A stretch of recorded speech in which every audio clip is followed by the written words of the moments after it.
মুহূর্তে আপনারা দেখছেন এসকে ডিজিটাল টিভি। জানিয়ে দেব আজকের বিশেষ গুরুত্বপূর্ণ খবরটি। তবে তার আগে জানিয়ে রাখি, যদি আপনারা আমাদের চ্যানেলে নতুন হয়ে থাকেন তাহলে দয়া করে আমাদের চ্যানেলটি সাবস্ক্রাইব করুন। শুরু করছি আজকের খবর। তৃণমূল বিধায়কের বিরুদ্ধে শারীরিক হেনস্থার অভিযোগ শুভেন্দুর, পাল্টা সরব পূর্বস্থলীর তৃণমূল বিধায়ক তপন চট্টোপাধ্যায়।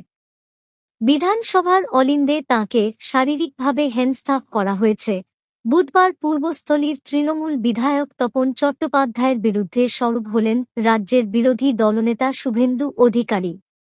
তিনি এই বিষয়ে নালিশ জানিয়েছে স্পিকারকে চিঠি লিখেছেন। তার যাবতীয় অভিযোগ অস্বীকার করেছেন তপন চট্টোপাধ্যায়। পাল্টা তিনি বিরোধী দলনেতাকে মিথ্যুক বলে তোপ দেগেছেন। ঠিক কি ঘটেছে জেনে নিন আজকের বিস্তারিত আপডেট।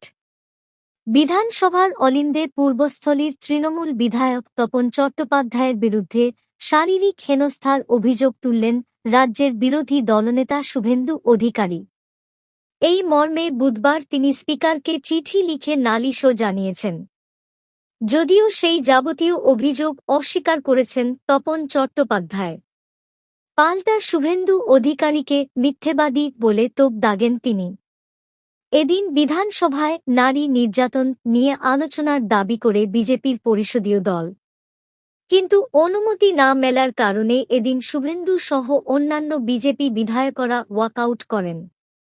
এরপর বিধানসভার লবিতে তপ্ত বাক্য বিনিময় হয় রাজ্যের বিরোধী দলনেতা এবং তৃণমূল বিধায়ক তপন চট্টোপাধ্যায়ের মধ্যে। এরপরেই শুভেন্দু অধিকারী দাবি করেছেন, তিনি বিধানসভার মধ্যে শারীরিক হেনস্থার শিকার হয়েছেন। এই মর্মে তিনি স্পিকারকে একটি চিঠিও লেখেন।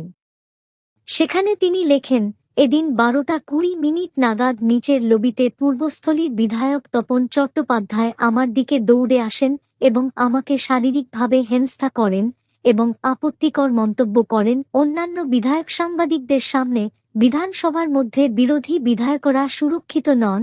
স্পিকারকে দেওয়া চিঠিতে এমনটাও দাবি করেছেন শুভেন্দু। তিনি তপন চট্টোপাধ্যায়ের বিরুদ্ধে পদক্ষেপ নেওয়ার অনুরোধও করেছেন অধ্যক্ষের কাছে। প্রসঙ্গত, লোকসভা নির্বাচনের আগে পূর্বস্থলীতে প্রচারে গিয়ে তপনকে তোপ দেগেছিলেন শুভেন্দু। কলকাতায় তপনের ফ্ল্যাট রয়েছে, তার মেয়ে অনিয়ম করে প্রাথমিকে চাকরি পেয়েছিলেন বলে অভিযোগ করেছিলেন রাজ্যের বিরোধী দলনেতা। পাল্টা পূর্বস্থলী থানায় শুভেন্দুর বিরুদ্ধে অভিযোগ দায়ের করেছিলেন তপন। তিনি বলেছিলেন, আমার মেয়ে উচ্চশিক্ষিত, ও নিজের যোগ্যতায় চাকরি পেয়েছে। এই সমস্ত অভিযোগ এনে তাঁর ভাবমূর্তি নষ্ট করার চেষ্টা করছেন শুভেন্দু, দাবি করেছিলেন তপন। এদিন বিধানসভার মধ্যেই শুভেন্দু অধিকারীকে এই নিয়ে প্রশ্ন করেন তপন। তা নিয়েই বিবাদের সূত্রপাত।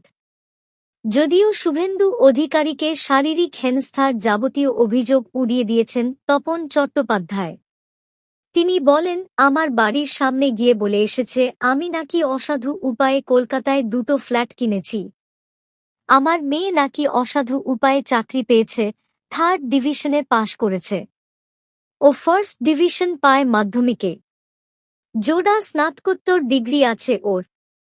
আমার মেয়ের নামে মিথ্যা কথা বলেছেন শুভেন্দু। শুভেন্দু অধিকারীর শারীরিক হেনস্থার অভিযোগ উড়িয়ে দিয়েছেন তিনি। তপন বলেন, অনেকেই সেখানে ছিলেন, কেউ দেখেনি, ও চিটিংবাজ, মিথ্যুক। এদিকে ঘটনার প্রেক্ষিতে বিধানসভার স্পিকার বিমান বন্দ্যোপাধ্যায় বলেন, এই ঘটনা নিয়ে তদন্ত হবে। যদি আজকের ভিডিওটি আপনাদের ভালো লেগে থাকে তাহলে দয়া করে আমাদের চ্যানেলটি সাবস্ক্রাইব করুন এবং ভিডিওটিতে একটি লাইক দিন। পরবর্তীতে আবার ফিরে আসব এরকম নিত্যনতুন সংবাদ নিয়ে। ধন্যবাদ।